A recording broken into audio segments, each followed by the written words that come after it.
What's the most like unexpected moment you've had on live TV? I had a dad come in who lost their son to a shooting. He came on the show to talk about how he helps dads, and he was holding back his tears so hard that I was now holding back my tears. You've dealt with celebrities, big time people. Have you ever observed what you think has made them successful? There's two things. Number one, they're the people that never give up. A lot of these people had no money to start, and they were living in their car to make it happen. You never give up. I think you really want to connect. That's the difference. Losing the connection, you lose the viewers.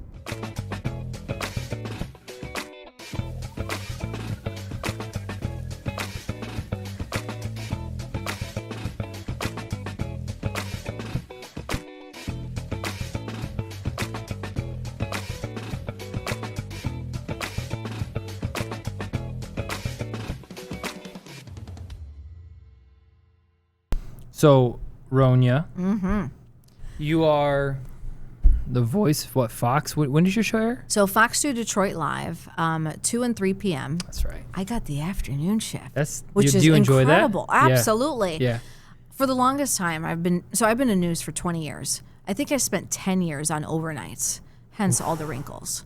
And so it was devastating. So tough. You look great. Oh my goodness. Stop. It was a disaster shift. Yeah. And I did it even after having kids. And at one point I was like, I can't do this anymore. Postpartum, now with 2 kids and working the overnights, I was like, this is impossible. So I took 6 years off and raised my kids and then went back to work. So now I'm back in dayside. And I feel like you get to prep in the morning. Yeah. You get to record no longer and you're nocturnal. Done. That's amazing. How's it? And you feel alive? Feels great. Yeah, I only have 1 or 2 cups of coffee a day, where I was having 6 double shots of espresso at 2 a.m. So I think you're probably living a little healthier life. Health-wise, yeah, much better.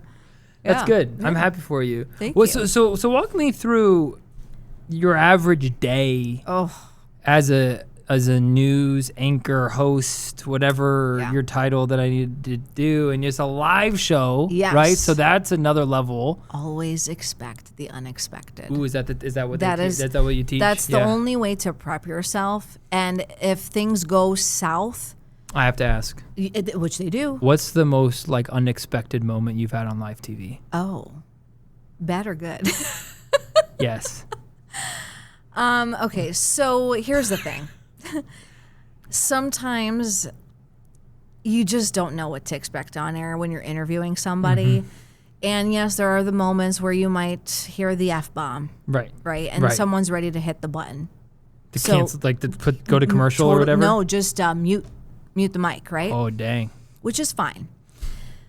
I don't think those are the moments that I remember. I think it's the moments when someone is holding back their tears or really not trying to, at this point, reflect on their emotions so much. Thinking. Yeah. And so Father's Day came. Here's a great example. I said, guys, we can't keep doing Father's Day stories that are just nice and here's all these Father's Day events that are going on, because let's remember the people that have lost their dad. Let's remember the dads that have lost their kids that can't really celebrate Father's Day. And I had a dad come in who lost their son to a shooting. And he's now turned his life into a way to help dads on Father's Day and other events, right? Where now it's crisis mode for him.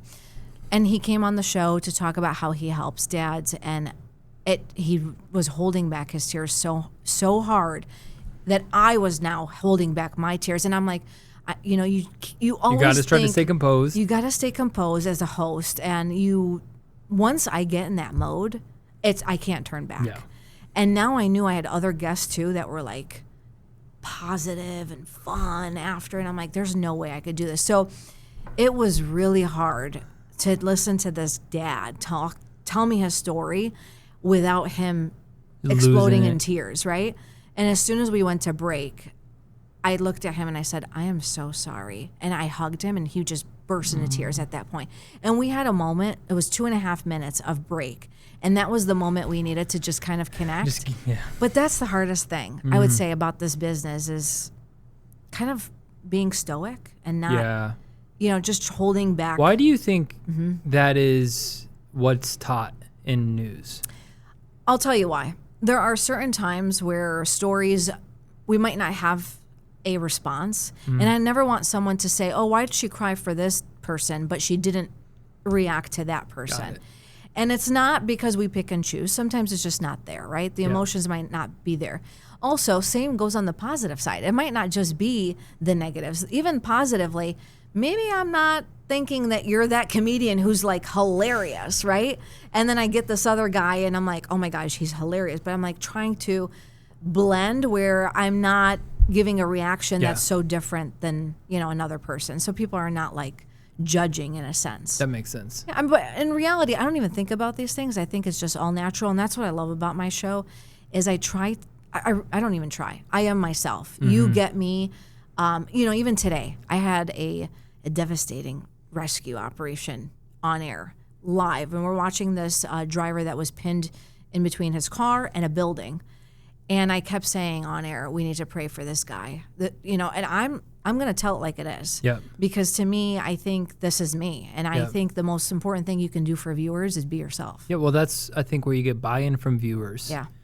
I don't know how TV works. I don't know if they're telling you to not be yourself or they're telling you to be yourself. I don't really know how any of it works. A lot of it's objective. Yeah, but I just think the more that people resonate with people. And so the more you can probably do that, it probably makes sense. And that's why I think podcasts are big, because people resonate with a host, or a certain way someone asks questions, or I think it makes a lot of sense. When you realize how difficult it is to be a host is when you have kids. Because now all the stories, you put them in perspective and you're like, that could be my kid. Yeah. That could be my home. Oh, yeah. And so those are the stories where I'm like, I still, when kids go missing, I still go and I track and I try to see if they've been found, even if they're not local, because those are the stories that really get to me as a mom of two. And I'm like, oh my gosh, there are other parents out there still looking for their kids.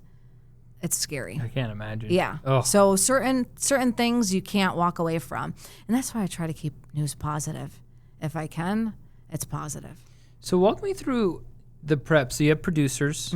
How does it work? What's your daily routine as a news host live? Okay. So I am a producer too. Yeah. I spent a lot of years producing. And I love that because you almost see a show before it happens.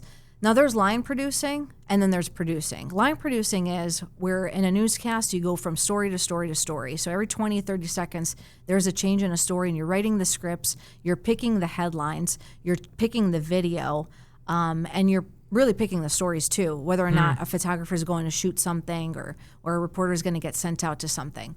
So start to finish, you are picking that show, whether it's a camera shot on an anchor, whether it's a photographer going to a scene, whatever it is, you put that whole thing together. And these shows are 30 minutes to an hour, right?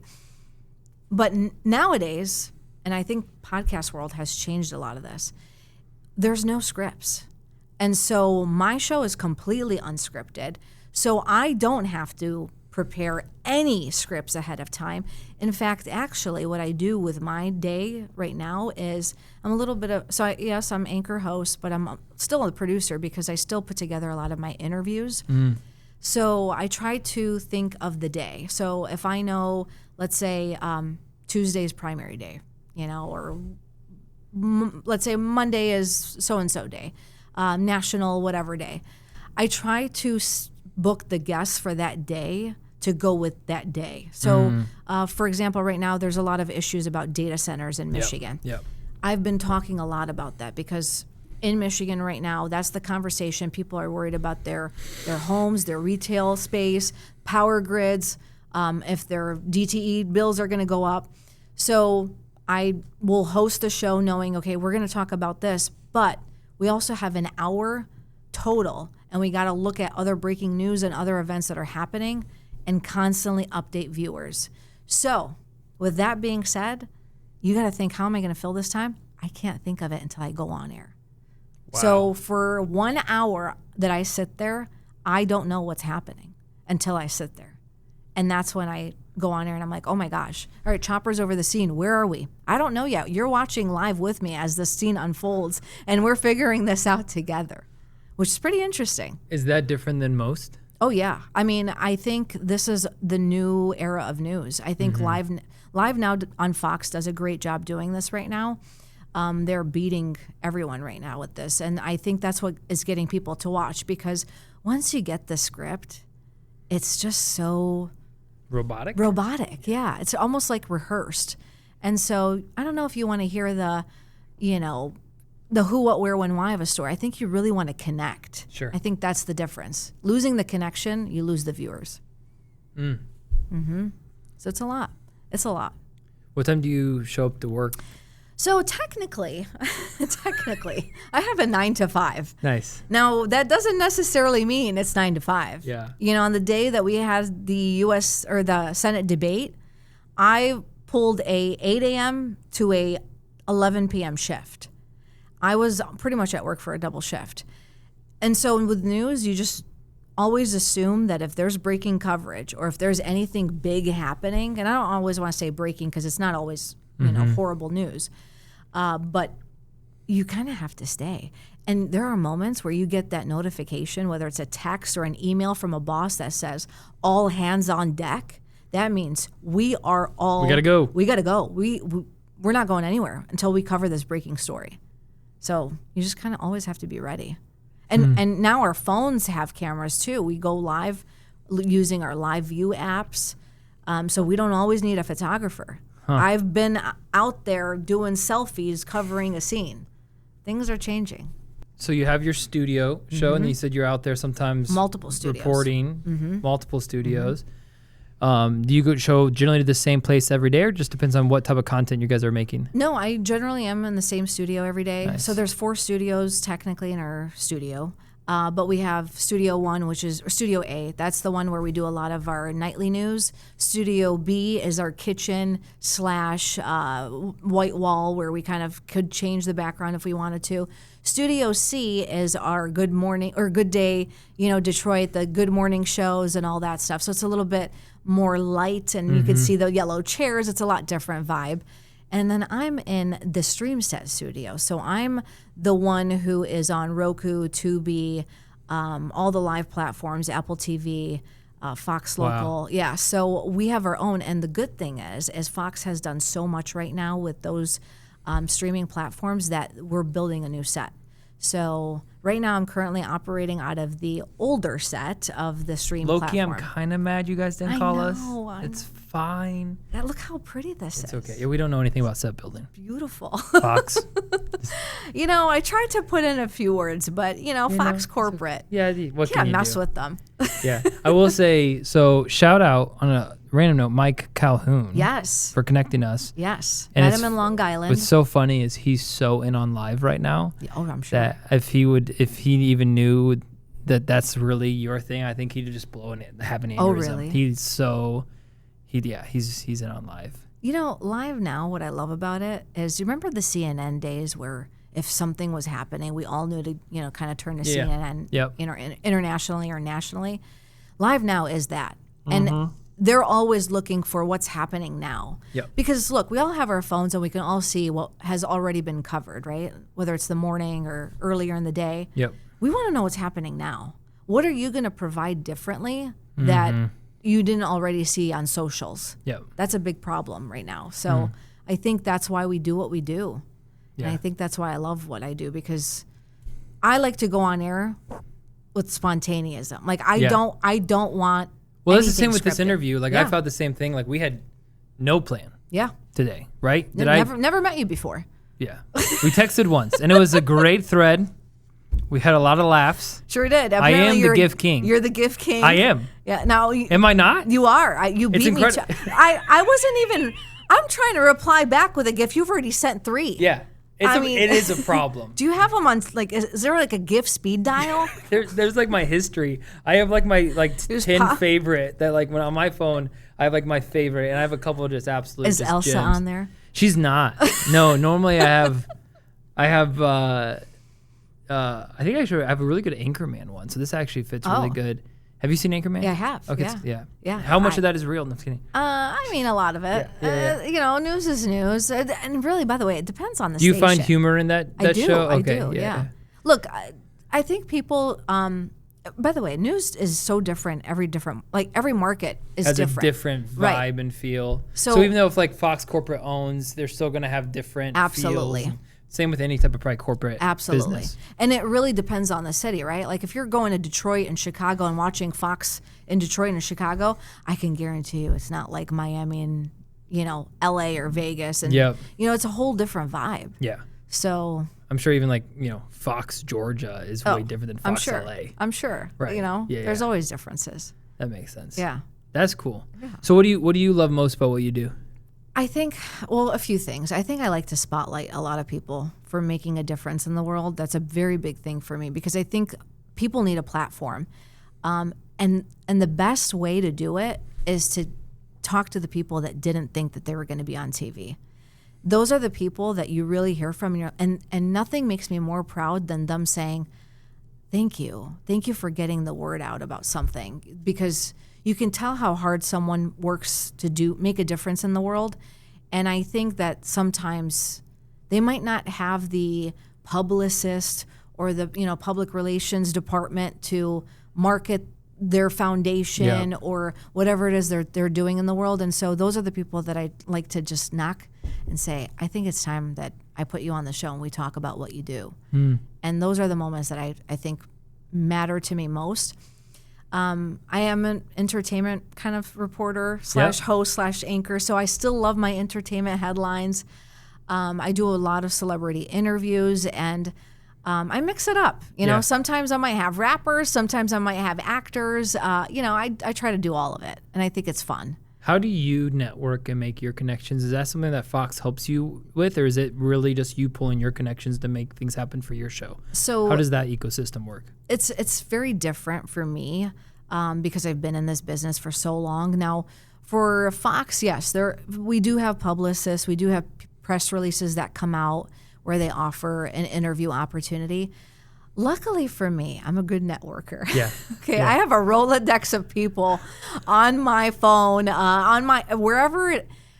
You could talk to me about any city, and I could say, "Oh, I have someone for you that I think would be great on the show." I think it's great to connect with people. Mm-hmm. Communication's so important, and you just never know at what point you can work with someone to do something. And so right now, I'm kind of working on launching something. So I'm not sure how I'm supposed to do this yet. This is all so new to me, but I want to get a conversation going about mental health, physical health, all different kinds of health, and just talk to people and try to understand, like, what do they need? What are the obstacles that they go through, and maybe find coaches, life coaches, or performance coaches to help them through that. I think that's a big thing right now for me, and I do a lot of hosting for that. So I think that's my thing now. And then you have some flexibility of what you get to platform on your show? My show is pretty much my show.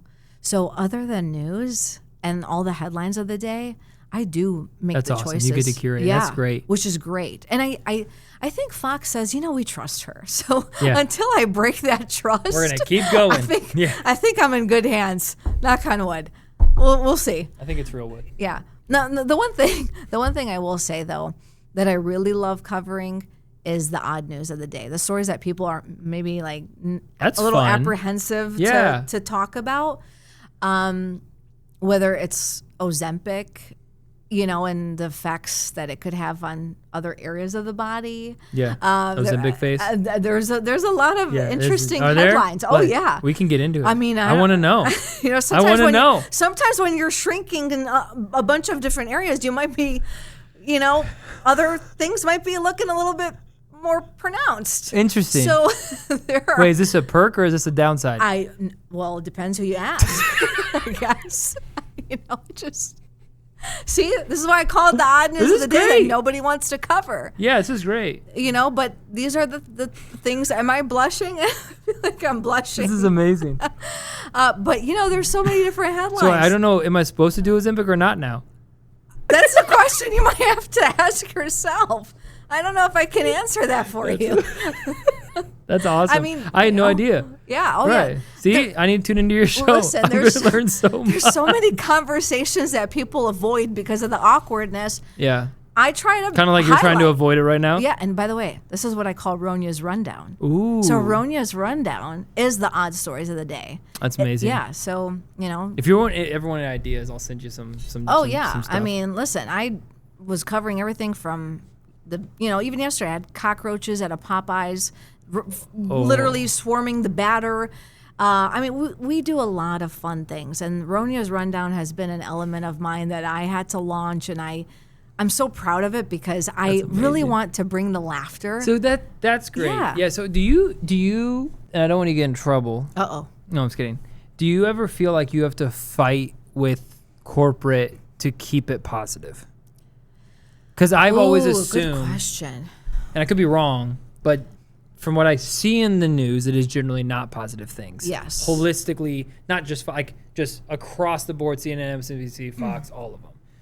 It's generally like the more drama, name calling, those things generally get more clicks, and so I've always assumed that's the push. Do you have to fight that? Well, I don't want to say it's a fight, but I do think that it is an ongoing conversation we have. I think the biggest goal ultimately is our Fox corporate looks at news as in happening now, right now. So if I'm sitting here having a conversation about, just like right now with this podcast, just hanging out and talking things over about, whatever odd stories of the day, it might not have that viewer saying, I got to hear what's going on in LA. I heard there's a big wildfire and you got to check, if things are burning down. I think what we're trying to do right now is keep those breaking news viewers with that element of raw and unscripted, and maybe have to pivot into a conversational segment. So I don't want to say there's the push of keeping, I don't like to call it dramatic news. Yeah. It's really honestly breaking news. Yeah. But I think that it is so important to talk about what's happening now. And usually what's happening now is breaking. Yeah. Right? Yeah. I mean, what's happening now? The sun's out and it's Jobby Nooner. You could also say what's happening now is this, nice man walked this lady across the street. That's breaking news. It's just happy. It's just happy. Yeah, that is good. Yes. Yeah, I mean, that's what I think I appreciate just a little bit I've heard about you of you trying to add the positive spin to what you do. And I think it's really needed. Oh, you're telling me. Yeah, and I appreciate that. So, can you believe we already just went like 40 minutes, by the way? You're kidding. No. Are you serious? What time is it? That was the walk. That was the walk. The people that can't see, we had the walk from producer Tom coming in, letting us know. That we call it the wrap. Is that what we call it? Yeah, I call it the walk. Whenever we do it for our clients too. Like we kind of let them record and do their own thing, and then we'll come in and so we got the walk, That's so funny. which is incredible. Just the wrap. Like, come on, let's get this going. We can go as long as we want. We could, apparently. Yeah. My longest podcast ever, I think, was an hour and 55 minutes. Ooh. We had to stop it in the middle just to go pee because we were. Oh my God. Yeah, it was good. It was with the conspiracy theory guy. It was awesome. Gosh, it was my favorite. Thing. Yeah. So I'm kind of into conspiracy. Oh, not kind of. I'm really into conspiracy theories. Should we get our tinfoil hats on for this part? Oh yes. Do you believe in UFOs? Yes. Like not nanu. You know, I'm talking I think there's some weird. Okay. Yeah. Well, I'm working on something. Are you? I don't know how. I'm trying to work on something. I have a lot of connections, and they have a lot of answers. Mm-hmm. So maybe Ronia's rundown. If you ever need like Dylan's. Ooh, Dylan's what do you dumpster fires? Call I don't know if that sold me. That's not it. Yeah, Dylan's. Yeah, we're just keeping about Ronia's rundown. I gotta think of this. Yeah, but if you ever just need like a 30-minute co-host segment, just someone that's a complete rookie just to react with you live on stuff, I'm so in. That would be fun. That would be fun. Just like, I gotta tell you, give me a segment, and the producer like, who the heck is this guy? And I just come in confident. Yeah. Yeah. Well, what's your expertise? Mine? Yeah. Nothing. No. maybe that's what we need. Yeah, You're really not an expert at anything. Yeah, I'm literally useless. Yeah, I'm just kind of funny sometimes. And so, of course. Yeah, I can make people laugh. I'm an expert in joy. Yeah. And crying, and I'm really good at crying in Frozen. I'm good at making people feel comfortable fast. Yeah, clearly. Good at gifts. Good at gifts. I mean, I'm a full package, man. Married, 2 kids. You're just like the perfect element here I'm that like, we've all needed. I'm like that obese dad that we all love. Which you're not. Let's not go there. Well, we have the filter on, as we talked about. Oh, we do? Okay, yeah. good. I can't remember if I put the one on you that makes you look huge or little. So we're going to find out. We're going to just figure that out later. Do I approve any of this? It's like Ronia. It's like the whole screen. Like, viewer discretion dang advice. it, wrong lens. Crap. Yeah. So that's great. So I this was a fun, very fast, short interview. Sure. That went way faster than I Well, I'm wanted always to. available too. Yeah. Well, when are you coming back? I don't know. Round 2. I don't know. What's round 2 going to be? I mean, we UFOs and UAPs. We could do some. I got some great conspiracy theory stuff. Ooh. I did a whole show on the JFK files. I did a whole show on. So I started a sub show called "Here's the Dill" like a year ago. I like this. See, Yeah. Dylan's It was Dill. yeah. So it was It's called "Here's the Dill," and it was fun. It was like a current event political sub show, weekly show, and it did really well. But I hated talking about politics. Well, yeah. But it was like my goal was to be like, it was like common sense, but like I wasn't trying to be like nasty, or it was like, this is just what your average guy that's a Christian in business thinks about the world. And it did good, but I hated it. I just realized that like I don't like, also just always having to know what's going on in the world. I don't know how you do it. It like wrecked me. Oh, Like I just like all the bad and just seeing it. I'm like, I do my best to stay current as much as I can, but Sure. just it was a lot. But anyway, I had a couple shows where about like the JFK files when they released. That was wild. I have some, dude, that's wild. well, like I'm one of those people that's sitting there reading like the 160-page report that came out on the UAPs or whatever. You know, I love that, any of that. Yeah. You know, when I lived in Vegas, there was a plane that came every single day to McCarran Airport. It was McCarran at the time. I think it's Harry Reid. Have you heard of Janet Airlines? That's probably why. Interesting. Yeah, it's an unidentified airplane, I should call it. Technically, that's literally a UFO. I mean, well, yeah, I guess you could call it that because nobody knows Interesting. who's on board. Have you heard about like the tunnels underneath like the Denver airport or whatever? Absolutely. Yeah. And it's freaky, Yeah. right? Oh yeah. I'm afraid to go to the bathroom myself in the Denver airport. I'm afraid that urinal's just gonna open up. I'm just gonna get like It's napped. very possible. Yeah, With all the listen, tunnels. I literally make my wife hold my hand in the bathroom. Oh my goodness. All right. Let me tell you Hannah, though, please don't let me go by myself. if you think about it though, Yeah. you've been, obviously. Yes. Why is the airport nearly an hour away from the city? What was the motive behind that? Maybe there really is something that we need to get clarity on. Oh, there is for sure. Yeah. There is for sure. So That's good. Let's see. There's Bunkers. Titanic. Ooh, Ooh, that's a good one. yeah, there's so JP much. Morgan, blah, blah, blah. Oh, yeah, Oh my there's gosh, a lot. we can go on for days. Yeah. So maybe we need part 2 and 3. We probably do. Or we could do a segment of your show. Would they let you do like a conspiracy series, like a segment? I mean, yeah. So I'm kind of working on something like that. I just don't. I don't have a plan yet because I have so many ideas. And you know, when you do this for so long. Can I just tell you what I imagine with your new segment? Uh-oh. Go to commercial. Okay. You guys have commercials in your life, like ads or whatever. Come back, you're just wearing a tinfoil hat.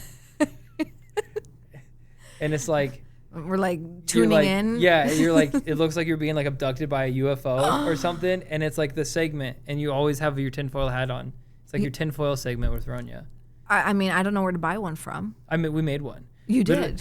I have. Oh, my phone's. You're over like, there. hold on, we'll go grab it right now. with one of my buddies that came on, a different buddy that he's also a conspiracy theorist. I photoshopped tinfoil hats on our thumbnail when we released it. It was great. Can we do that here? Here we go. Look into this camera. What's the nanu? I can't do it. I can do this. Can I do it? I could do it. Yeah. There we go. There you go. It's just weird to do it. Yeah, all your coworkers will be like so confused when our episode comes out, and it's just your face What with the big happened? tinfoil. Like, where did this go? We're just run I'm down, never taking going to be on- invited on your show after this. Well, you never say never. Yeah, it's okay. I mean, we can really come up with some fun stuff. Listen, have you seen some of my guests? No. Good. The only No, one just kidding. I saw was Rick Ross, and I was like, dang. What's your okay, couple more questions. We got to wrap up. Sure. But Yeah. just a little more. The viewers want more. Okay. I just heard from our producer. Oh, okay. The viewers want us just That means stretch. Stretch. Yeah. Okay. That's good because I'm In actually TV terms. a very tight person. Yeah. So I need to probably stretch more. I seriously am. I literally am. I tore my hams. You want to know how tight I am? Oh, no. I'm so unflexible that so my wife saw this video on TikTok, and when I start a story with my wife saw a video on TikTok, it's going to end terribly. Oh, terrible. So we were doing an Easter egg hunt with some friends, and my daughter's 3, my son is 1. They're not like, they have fun still, but the friends that we had over, their kids were a little older, and so classic Easter egg hunt. What always happens, the older kids find all the eggs, the younger kids don't find anything. And my wife saw this video where she thought it'd be way more fun than instead of doing a classic Easter egg hunt, she saw where this family taped all of the Easter egg onto the dads. Oh, boy. And the kids chased the dads, trying to rip the eggs off. Do we have video of this? I don't know, but it did look so. My kids are 3 and 1, so we let the kids out, youngest to oldest, right? So my kids were grabbing them, their youngest, we're having fun, and we're just jogging or whatever. Well, my friends, they have a boy, I don't know, he's 7 or 8, 9. He's talking mad trash to me. Like, Mr. Dillon, I'm gonna catch you so fast. And then I'm like, dude, you think just because I'm fat, man, I'm just an athlete. I can move. You don't wanna. So he's talking mad trash. So he's come right for me. So it's his turn to come out. What? Dylan the Dasher. Dylan the mashed potato. I don't know what it was, dude. So this kid just starts sprinting at me. And so I'm like, there's just no chance in heck I am letting this kid ever get an egg off my body. Oh, my gosh. It's not happening. And I'm competitive. Mm-hmm. So I start sprinting. It's cold outside. It's Easter. It's March. I start sprinting. He can't catch me. I do spin moves. I'm bringing back high school basketball Dylan, right? And I make 3 moves, and I'm absolutely gassed. Oh my I'm breathing heavy. I'm not letting this kid touch me. So he runs for me, and I just start bolting. And then I just hear a snap in my hamstring. Oh, my goodness. I hear a snap and feel a snap. I go down, I get sniped. Oh. And I just black out. And I just said, I can't move my leg. And my wife comes to me. And she's like, are you hurt? I'm like, I really just got hurt. But my kids are there, so I'm not going to show pain. Injured in an Easter egg hunt. Listen, but I can't tell you. And they can't tell you the worst part. I fell down, and the kids mobbed me. Oh, well, of course they did. They're What'd you think? They weren't going to check on you. And I'm just like, ah! They're not checking on you. Yeah, so I limp away, and I don't let anyone know I'm in pain. I'm like, oh, hey, guys, I'm just going to go get water. And I lay in bed, and I couldn't move for 8 hours. So what'd you do? It was a grade 2 tear. Oh. It was a legit, I get a doctor. And then basically, I didn't need, grade 3, you need surgery. Grade 2, you just have to, not be on it for a week. And, so anyway. Well, I need to stretch more. Oh, yeah. That was the original. Was the connection. Yeah, there you go. We need to stretch more. And I don't even remember what you wanted to ask. Well, what I wanted to ask you was it's amazing. I have a great memory. Can you? This is actually don't. Me either. I don't know why. I don't even know how I remember favorite half the stories. 2-part to a question. Favorite guest you've ever interviewed? Most surreal moment you had in your career when you sat across somebody and you're like, this is wow. weird. Oh, this is a tough one. Okay, this is not. I feel like I needed to prep for this question because. Every city kind of brought me in a different stage of my life. Mm-hmm. So I think I've gone through these differently. Multiple times. That's okay. So when I got to Fox 2, when I was an intern in 2007, when I walked into that building, it was that moment of, wow, I'm here. I'm at a place where I used to walk around with the roll brush that we do our hair with. Yeah. And I used to act like I was a news anchor. Wow. Yeah. And so now I'm here and getting ready to do this. And I remember seeing Huel Perkins. And I was like, oh my God, that's Huel. My heart was racing and I didn't know how to react. I may have said hi. I don't even know if I introduced myself. So I think that was the moment where I was like, wow, at that time. Now, because I've done so many interviews, I've gotten so comfortable with certain people, and everyone to me is just a normal person, right? The one time, though, I did have that moment was with Akon. And I know that's surprising because it's okay, you've interviewed, politicians, or I've interviewed the Trump family. I've interviewed a lot of people. It was Akon. Out of all people, where I'm like, Yeah. I'm sitting across from Akon. Oh my God.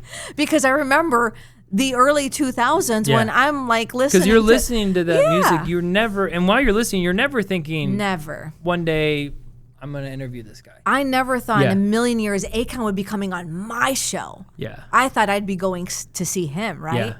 And so that was the That's moment. really cool. Yeah. And so and then I asked him, I said, can we sing I Want to Love You? Because that was my favorite song. And he goes, absolutely. I played it and we're walking down the hallway and singing it. And I thought, this is the moment. Wow. Yeah. If only I had this in my head knowing that this was going to happen. So it was Akon. Akon was my guest of honor. That's incredible. Yeah. That's great. Man, I have so many follow-up questions. We're just going to go a little longer. Sure. What do you think? You've dealt with celebrities, big-time people. Have you ever observed what you think has made them successful? Like if you the Akons, the Trump family, the Rick Rosses, like has there been any type of like things or the way they present themselves or talk like that? You're there's something to this type of person that makes it. There's two things. Number one, they're the people that never give up. They are always, like I'm talking, my biggest interview that I had in Vegas when I first got the job was, oh my gosh, who's the host that used to come on E! Network? Oh my gosh, what's her name? The older lady. I am not familiar with Vegas news. Oh my goodness. Or Vegas segments. She was the red carpet lady. This is gonna come to me in a second. This is mom. You're gonna drive home. Mom brain. Yeah. I don't have my phone or I look it up. I can't help you. Oh my goodness, I don't have my phone either. Not Suzanne Summers. Oh my goodness, what is her name? Anyway. This lady, that's amazing. She's at 4 a.m. and she's like in her late 60s and like ready to go with all the energy in the world. Like it was never a point of, I can't remember her name. Her and her daughter, Melissa, what was her daughter's name? Joan Rivers. Thank you. That's okay. Well, I know exactly what you're talking about now. I don't know. Yeah. I don't know how I forgot her name. Wow. Joan Rivers, Yes. one of the hardest working ladies, was that one person that taught me, you know what, in this business, whether it's 4 a.m., 10 p.m., I don't care what time it is, you have to be ready for the cameras and like take action. So I think that's the one like thing that I always see in common with a lot of these people is when I ask them for an interview or what, they're always ready, right? Also the people that never give up. This industry especially, that's kind of like the influencer industry right now. You can't give up. You always have to be posting. You always have to be on top of everything. You always have to be a content creator. You always have to learn the new technology. Right now, AI is a big thing too. Now I'm like, do I need to take AI courses? Like, where am I going with this, right? You always have to be on top of things. So you have to be ready for the change and be moving with it. So those are the two elements I think most of these people have. They don't give up. They're always ready. That's awesome. Yeah. It's a great observation. Oh, gosh, yeah. I mean, I'm talking, a lot of these people had no money to start, and they were living in their car to make it happen. So you never give up. Never give up. What a great ending to an amazing episode. It's over? Unfortunately. Did you have fun? I had a blast. This was great. I had a blast. Yeah, this was great. Very comfortable chair. Thank you. Better than my anchored chair. I could upgrade it. We got you. Fox. Yeah, come on, Fox. What are you doing? Yeah. They have more budget than me, I promise. Oh, I'm sure. Yeah. I'm sure of that. Well, thank you for taking the time. Shout out Mike Calhoun with Board of Advisors. Thank you for making the connection. You guys met. Love Mike. You're the best, dude. And thank you guys for watching this episode of the Dylan England Show. We always have a great time. Thank you, Ronia, for coming on. And I always give my guests an opportunity to plug whatever you want to plug. Hey, so go ahead. Where can we find you? Where can people watch you? Fox 2 Detroit Live, 2 p.m. and 3 p.m. hours. I host a variety of things. Ronia's Rundown's one of them. And on top of it all, I like to do lifestyle shows. So you never know what I'm doing and covering, sometimes conspiracy theories. So make sure you're tuning in. Coming soon, Dylan's Dumpster Fires. See, there you go. Live 2 with Ronia. It'll be amazing. Anyway. Don't forget the name. You're going to watch this back and be like, This is great. I hope you edit this. We're not like at really all. well. None. This is. We're gonna zoom in every time we do conspiracy theory talk, just to you and your hand, and we'll just have a tracker. Of me right there. trying to do it. I'm Yeah. not even doing it right. I'm trying to. You're doing great. Anyway, thank you for coming on. Thank you. You're amazing. Thank you. So are you. Yeah. Well, I don't know. I try. Yeah. We all try. We all do, Yeah, right? we all do. That's what parents do. Yeah. That's all you can do. Yeah. And you're amazing. Look at that segue. Thank you for watching this. Can The I camera. Right there. That's your camera. Oh, everyone's amazing. Yes. Keep killing it. Don't forget. Don't give up. What else can I say here? I don't know. Thank you for watching this Thank you episode for of the watching. Daily. Oh, yeah. Yeah. I'm your host, Ronia Shamona, along with my co-host, Dylan. Thank you for watching. Like, comment, subscribe, share with a friend, and share with your mom, as always. Listen to the car. Keep your eyes mostly on the road. We'll see you guys on the next one. Peace.